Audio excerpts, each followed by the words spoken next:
Did you know that the average human being consumes roughly about 11 to 12 hours of the media every single day? Now, if you think about it, there's 24 hours in each day.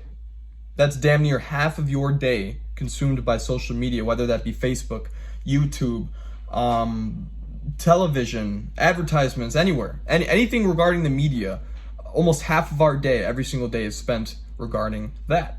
Now, I think that's pathetic. When I watched Misrepresentation, boy, did I learn a lot about how not just society, but also the media portrays women and has this perfect outlook of how a woman is supposed to look or be seen as. But, what I learned is that girls early on at the ages of 8, 7, or even 10 years old, they're learning how to value themselves in a physical and objectifying way, which is really messed up. Because if you think about it, they're using nonverbal cues that match others around them, which is mirroring. It's mirroring other people, and I just think that's so wrong. You should be yourself. You should be whoever you want to be, however you want to be physically or mentally. You shouldn't have to try and mirror someone that you see on the television or mirror someone that you see in public or in line at the Starbucks, And that's going down to nonverbal competence. And it's the fact that these young girls grow up to a standard that a majority of them can't live up to. Now, when we're talking about social comparison theory, that falls huge into this category. Now, they're determining their worth based on how others look, how others are perceived as. But, it's annoying that women are the main source of this sexual objectification. And when the media presents women, it's not just teaching women this objectification or teaching women about objectification, but it's also teaching men that that's okay, that what they're showing and how they're showing women is okay. So it's basically them saying, okay, well, you can see this really sexy model as a trophy, but what are you going to see inside of them? But you need to see what they are within their heart, their soul, their mind, how smart they are, what they have to offer in this world besides their body, because that's just so messed up.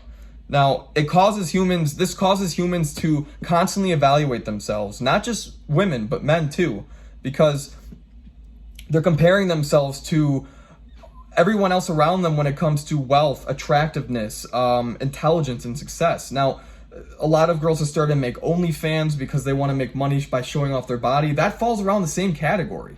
I mean, there's no difference there. And, that leads up to women or young girls getting into, sexually portraying themselves, and it could lead to porn. And, it's messed up to think about, but it's true. It's really true. The more sexually objectified women are on the media, the more these young girls are going to learn that that's okay, and that's how the world is supposed to be.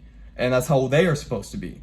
And over time, they're not going to even see themselves as the person that they were born to be on this planet. They're going to see themselves as this object that has no heart and soul or mind. That just has a purpose within their body, structural. Now, social media, when we're talking about social media, this all falls down to when Barbies were invented. Now, you notice that Barbies were only invented with the perfect aspect of what a man and a woman should be.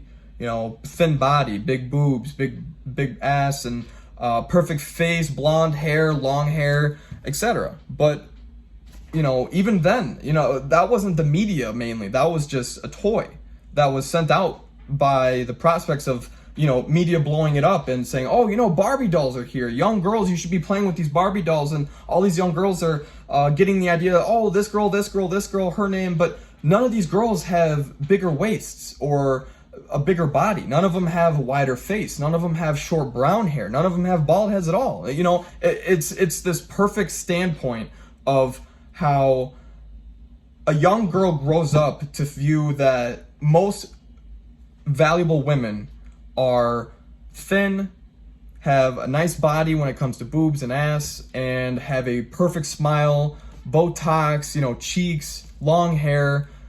But in the end, that doesn't really matter. What matters is who you are as a person. What matters is what you can bring down to this earth. Now, not to try to get off topic, but all of this affects both women and men and their perception on how we view each other. In conclusion, the media represents women in such a sexually objectified way that not only affects women physically, mentally too, but also men. And in the future, that's not going to turn out good at all.